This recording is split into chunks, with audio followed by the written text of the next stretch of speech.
We're here at Sand Valley in Wisconsin, and we're happy to have Mike and Chris Keiser with us today, the owners of this property. We're here for the opening of the Mammoth course, and they're also opening the new Sandbox, the par 3. Guys, got a chance to play the par 3, the Sandbox. A lot of fun. Thanks for being here on opening day, Fred. We're glad you enjoyed yourself. Chris, what went into, when you guys were building this property, and you said, we're going to build two really nice 18-hole golf courses. How'd the idea of building like a 17-hole par 3 come up? Well, part of it was simply responding to the land that we had right here. A lot of people ask, how did you land on 17 holes? Why not 18? Why not a different number?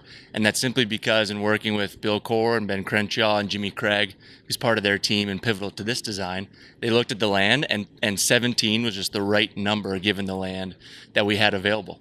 And a par 3 course is obviously something we wanted to introduce to the mix, given the success of the Preserve at Bandon Dunes and some others throughout the country.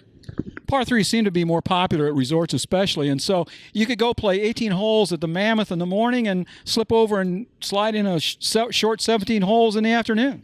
You bet. And what we're seeing today already is people are coming right off the 17th green of the Sandbox and decided to go right back out and do it again, which we think is the greatest litmus test for a golf course, when people don't even want to go grab a sandwich. They just want to go right out and play some more golf. So you can play in the morning before your 18 holes or in the afternoon after, and just keep going until supper time. Yeah, I have to put myself in that category. I would have played another quick 17 if I didn't have to work for a living. So, guys, you did a great job here. I want to talk a little bit about the total acreage here. You have a lot of acreage on this whole property. We do. It's now approaching 10,000 acres. Our first purchase was 1,480 acres, and we began restoring that land in 2014.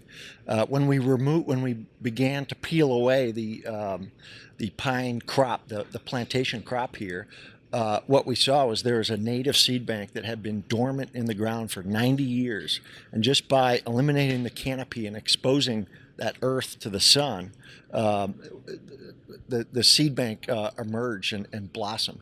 And we enjoyed that process so much and have just enjoyed it more and more over the last several years that we've decided to keep on expanding the restoration. And that's where we've gone from 1,400 to 1,700, added 7,000 acres, and we're approaching 10,000. And it's our goal over our lifetimes to restore up to 100,000 acres of native sand barren, oak savanna, jack pine habitat.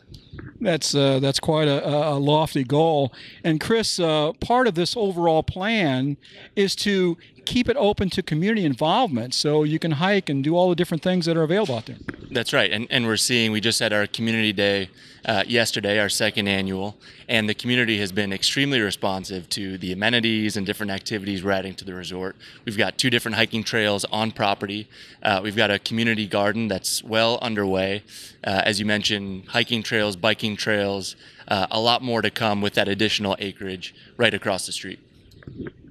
The Sand Valley course, designed by Coore Crenshaw, opened a year ago. And you just opened the Mammoth course, a David McLay kid course this year, but you've already got more courses on the drawing board. That's correct. So I believe it was May 2nd, thereabouts, last year, where the first course, all 18 holes, opened. Today, we're opening the Sandbox, the par 3. Mammoth actually opens at the end of the month, May 30th. So right now we're focused on opening that golf course, but as soon as we do, we will be peering out into the future and beginning to make the decision for what will come next. Can you give us any hint or any idea, Chris, about what the new course may look like? Who may be involved in that? That's a great question. We've got 3 architecture firms that have been out, that have put together routings, all of which are on unique pieces of property. There's 0 overlap, which is really encouraging to us, and they all offer something really different. So I think in part we need to see what the response is this year to the Sandbox and to Mammoth Dunes, and to see maybe what that next step that we take should complement what we have here. It should be unique, it should be distinct, it should be different, really fun. So we'll gather more information this year, learn from our guests, and then hopefully be able to make that decision relatively soon. The Keiser family has been known for Bandon Dunes, of course, the great courses out there. Cabot Links, those both sit on an ocean. We got Lake Michigan, maybe 80, 90 miles from here, but not many oceans here in the middle of Wisconsin.